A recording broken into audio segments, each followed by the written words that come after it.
Those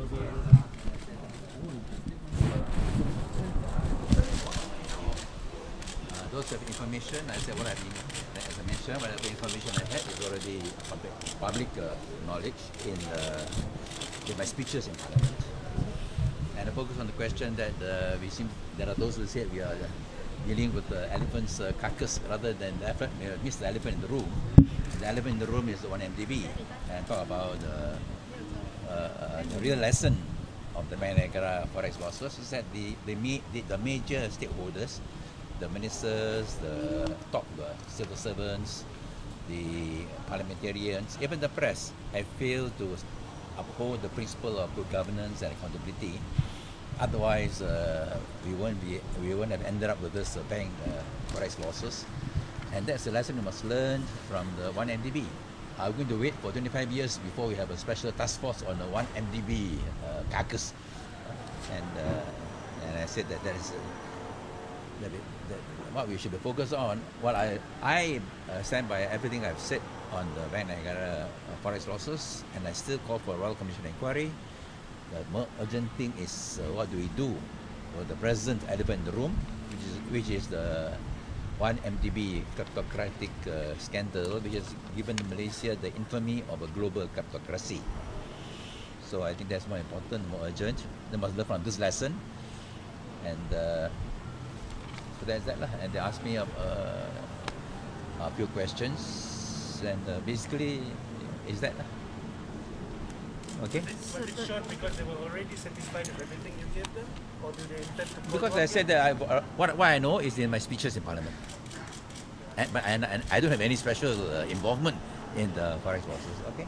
So Tun M terlibat tak dalam ni? Yeah. So Tun Mahathir tu bersalah ke tak dalam? Sorry. Apa? So Tun Mahathir terlibat ke tak dalam forex ni? No, I don't know. Itu tidak ditimbulkan tadi. Tak timbul. Okay. Well, did they say they were calling you up again? Well, I don't think so, because I have nothing to... They're calling the wrong person. Okay?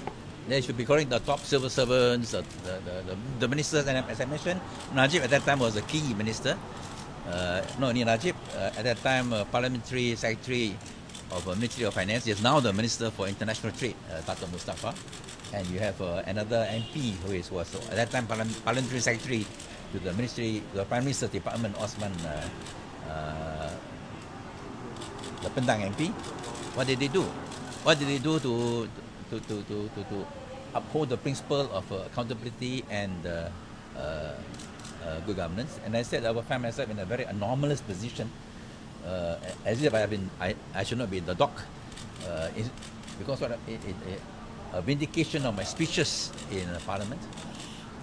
So I think we must not miss the elephant in the room. Otherwise, we had to wait for 25 years before we deal with the carcass of 1MDB. So maybe you will call up because of the speeches that you have made? I presume so, yes. Maybe actually how many times you brought the issue dalam 1993 and 1994. In 1993 and 1994, and it's important that at that time at least we could debate in Parliament. We could there were two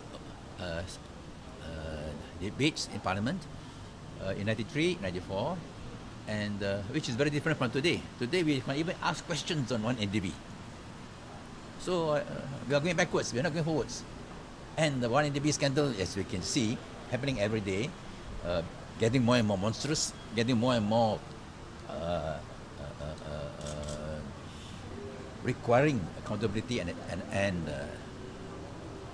explanation. Sorry, but you cannot ask these questions. If we could clarify how many questions were raised just now in the meeting? No, a few questions were raised. A few questions were raised. Okay? Thank you. Thank you.